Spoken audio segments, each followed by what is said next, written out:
Hey guys, Corey with Faymus Media, and today we're going to be looking at the Tamron 70-300.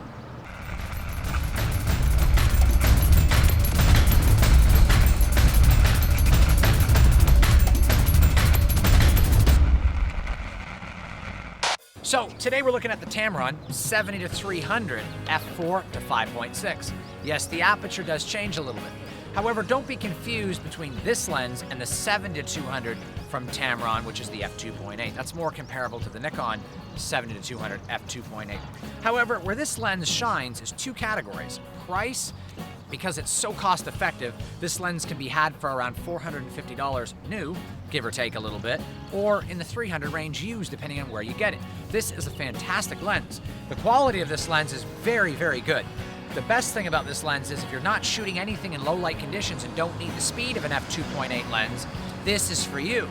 And the reason I say that is in daylight conditions when you're shooting, say, wildlife, this is going to give you a more broader depth of field and a little bit more of a pin sharp look to it. Therefore, you won't have to worry about missing your target or being a little too blurry, and it won't be as shallow as the 2.8. Now, if you're a wedding photographer and you're looking for the depth of field, or if you're a portrait photographer, the 70-200 f2.8 would be great as well. But today, we're looking at the f4 to 5.6 Tamron 70-300. And this lens, like I said, is fantastic. So the Tamron 70-300 has 17 elements in 12 groups, 9 diaphragm blades. It's a very well-built lens, but only weighs about 700 grams. So I'm gonna have my assistant hand me my Nikon 70-200 f2.8. Now this lens is about 2.5 times the weight, and it's a little bit faster of an aperture, but you gotta look at the price tag difference. This lens is sub 500, and this lens is over 2,000. So you have to look at it like that. This is a really good performer, and that's why we're reviewing it today. So enough about the chit chat. Let me get this on my D4. Let's walk around the streets of North Carolina here and take some photos, and let's see how this does. I'm also gonna go into comparison later, where I'm gonna put these head to head on a whiteboard and really see how well this lens performs for less than $500. So one quick thing I want to talk about before we actually get walking around the streets taking some pictures, the fact that this lens is not internal zoom like the Tamron 70-200 f2.8 or the Nikon 70-200 f2.8. But it's not really a deal breaker because the zoom ring is actually very, very smooth, and so is the focus ring. It's a very well-built lens for the price, and the VC is fantastic. So if you are in a low light situation at f4 and you gotta bring your shutter speed down, the VC is actually much better than the Nikon's VR in most lenses. So I'm shooting an aperture priority, and the reason is because I want to set the aperture that I want, and I want the camera to adjust the settings to make sure that the photo is properly exposed so I can concentrate more on the shot.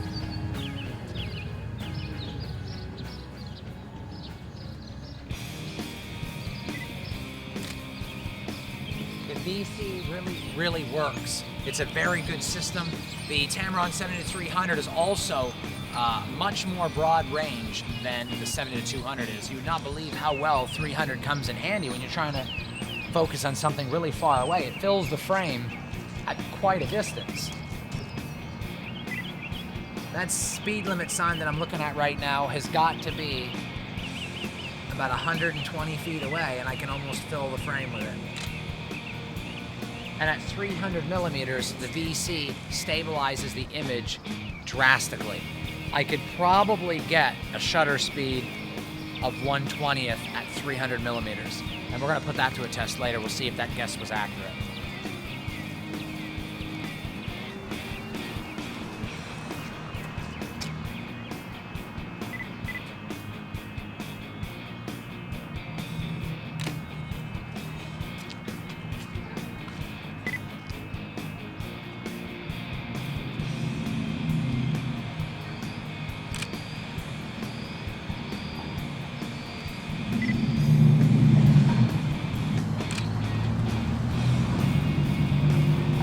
I'm also going to be putting this head-to-head with the Nikon 70-200 f2.8 to see how good this really is for the money. So far, I've been using it for a little while, and I just absolutely love it. It's a great bang for buck, I can tell you that for sure. Now that yield sign is about 80 feet away, and I'm going to be able to fill the frame completely with it. That shows you the power of 300 millimeters.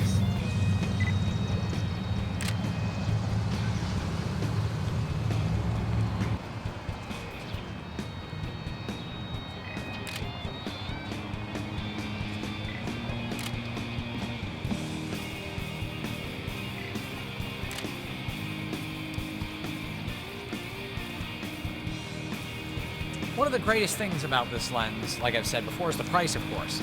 But the fact that the image quality is tack sharp, and it's made by Tamron, which means the VC is going to be amazing. The focus is also silent and swift. This thing focuses at 300 millimeters very, very quickly. And in fact, a little bit quicker than even I expected it to.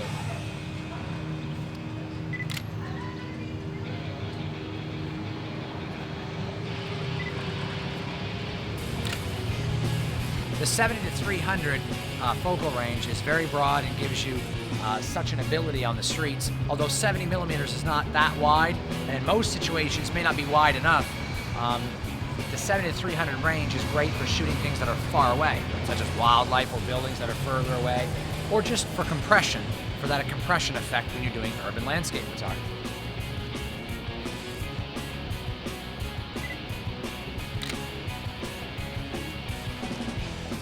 People drive like maniacs around here.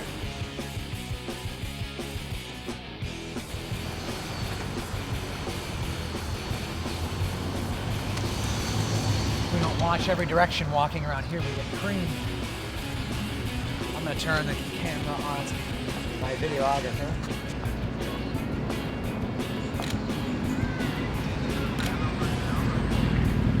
And here's my assistant.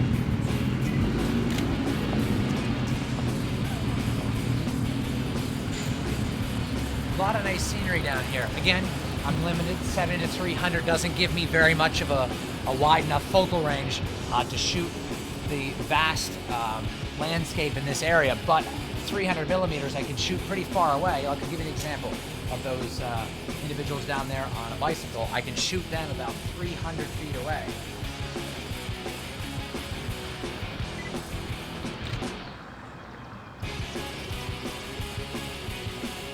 Such a great range to work with. The lens is so smooth. I don't have any of the technical photos to compare right now. We're going to be doing that later and putting them in the video, but what I can say from me using it thus far is that overall it performs in many ways just as good as the 70-200 f2.8 does from Nikon. The quality may not be up there to 100%, which I'll find out how close it is later on when I get to the secondary tests. But what I will say is for the money, how this lens performs, it's fantastic. And the fact that I own a 70-200 2.8 myself, which I'll put the link down there on the screen to click so you can see that video. I'm actually going to buy one of these for myself because it gives me a little extra range over the 70-200, and it's only, you know, $400, $450 brand new. It's such a great price. Tamron has hit a home run with this, and it just feels great, and it's not that heavy. It only weighs 700 grams, which is about 2/3 the weight of the D4. So for a price point that is in the sub $500 range, it's a great lens, and the VC is fantastic. Also, it does f32 all the way to f45. I can imagine how much diffraction would happen at f45, considering you get diffractive elements at around f18 to f22. So this lens at f4 is about a stop slower than the Nikon 2.8 70-200, but at the price point, 500 versus well over 2,000. This is an overall great lens if it's your first camera or your first professional camera and lens and you need a nice zoom lens and you don't want to blow thousands of dollars on it and you're not like an avid professional, this is the lens for you. And not to mention, even if you are a professional like me, I'm going to buy one. This is great just to have the 300mm focal length. And even though at 300mm you're shooting at f5.6, the compression is so good, the bokeh is pretty darn smooth. This is an all-around performer for less than $500. In fact, I'm gonna say Tamron's went and done it with this lens. They have really produced a top-notch lens for the money.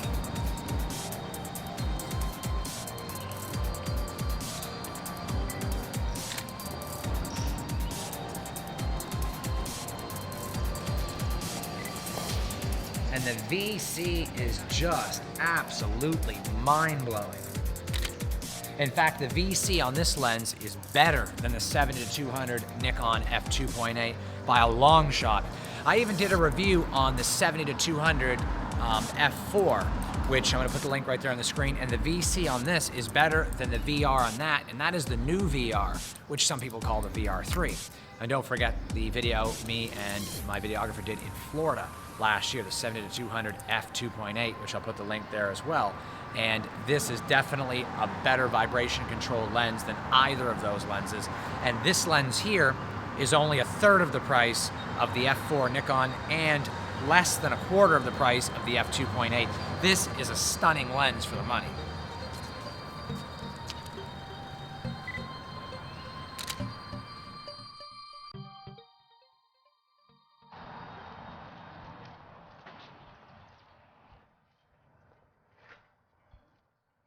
This is a really good scene right here. 70mm is perfect for this.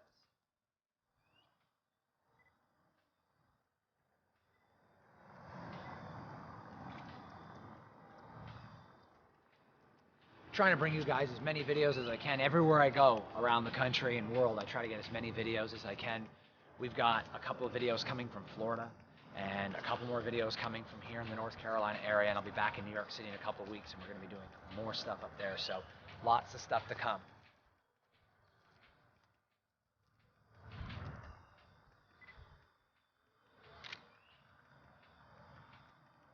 Like I've said many times, the 300mm is just mind-blowing. I can get so close to things that are so far away. On the streets, 300mm is so good, but it takes away that sense of personal touch. When you're so far away from the subject, you almost don't feel like there's any interaction with the people you're taking photos of. 300mm will get you a face filling the frame at about 80 feet away.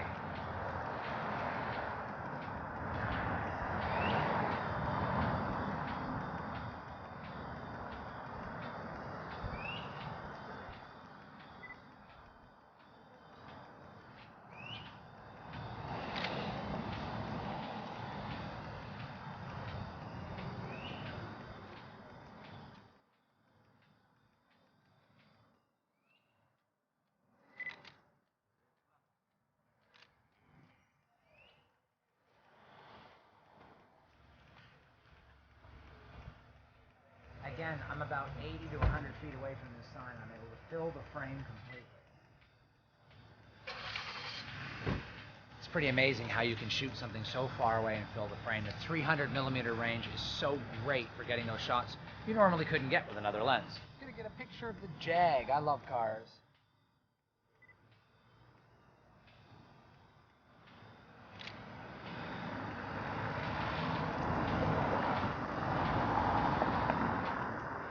Such a nice day out. April weather, 75 degrees, can't go wrong. Although quite a bit colder than Key West.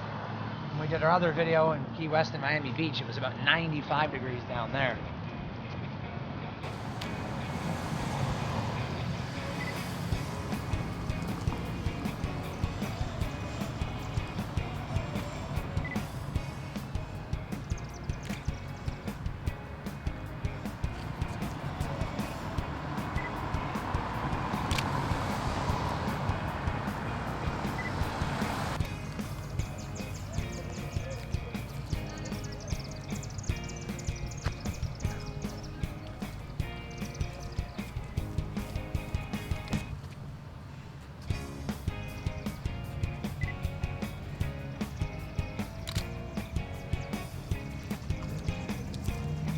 So here's the autofocus button, and of course the VC on and off button, which I recommend leaving on. It's such a great help. This has got the best vibration reduction of any lens of any manufacturer I have ever used, ever. Doesn't matter if it's Canon, Nikon, Panasonic, Tamron, Sigma, it just doesn't matter. Just the best vibration reduction I've ever used of all of them. It's an amazing lens, and I can't believe how well the lens performs for less than $500. I mean, the only thing this lens doesn't really do is rub your back, tell you everything's gonna be great, and deposit money in your bank account. Wouldn't that be great? Other than that, it does everything else. Well, except the whole rub your back part. It doesn't do that either, but this does make you feel better because you saved so much money from buying this lens over the 70-200 that you could go see a masseuse, and maybe she could crack your back, rub your back, make you feel better, and then whatever's left over, you can put in your bank account. So I guess in a way, this actually does do all that, I guess.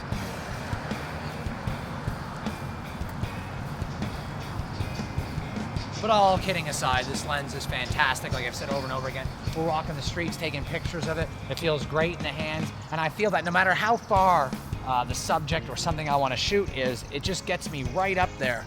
It's almost like I'm invading privacy with this lens, kind of, sort of. Did I really say that?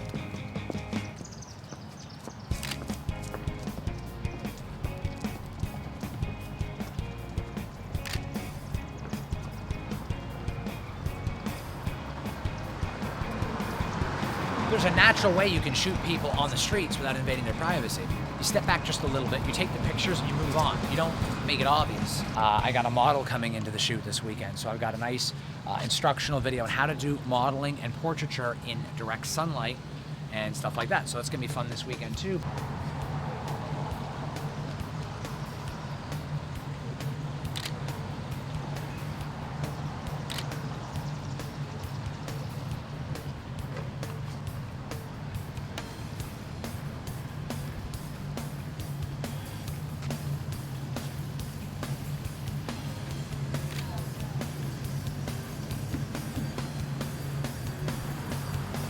What is that? Oh, major look. I love toying around with my videographer. It really is a lot of fun.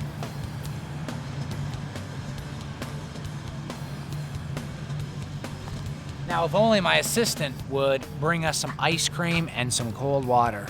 Yum. Do you guys want some ice cream and cold water? I can get some for you.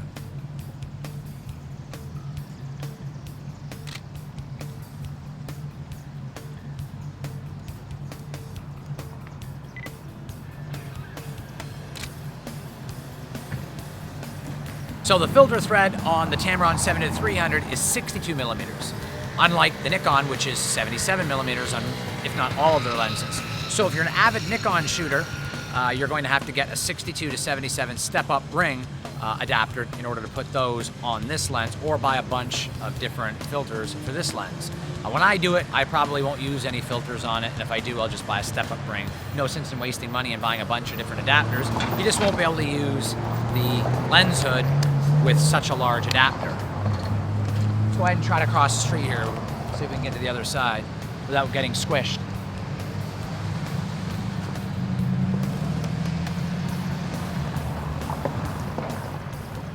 As it's getting a little bit darker down here, you can see the lights are turning on. Take a little look of what downtown here looks like.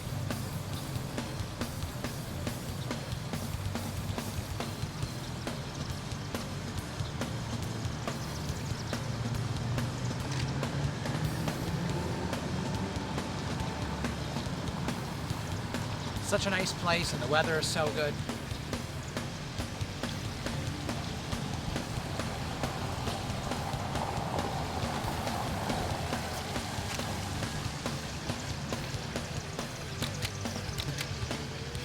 And the VC is just fantastic, which I know I've said many times.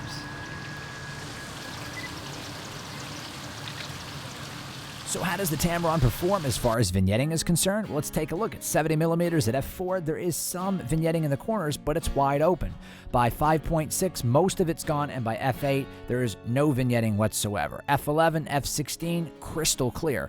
Now, by comparison, let's take a look at the Nikon 70-200 at f4.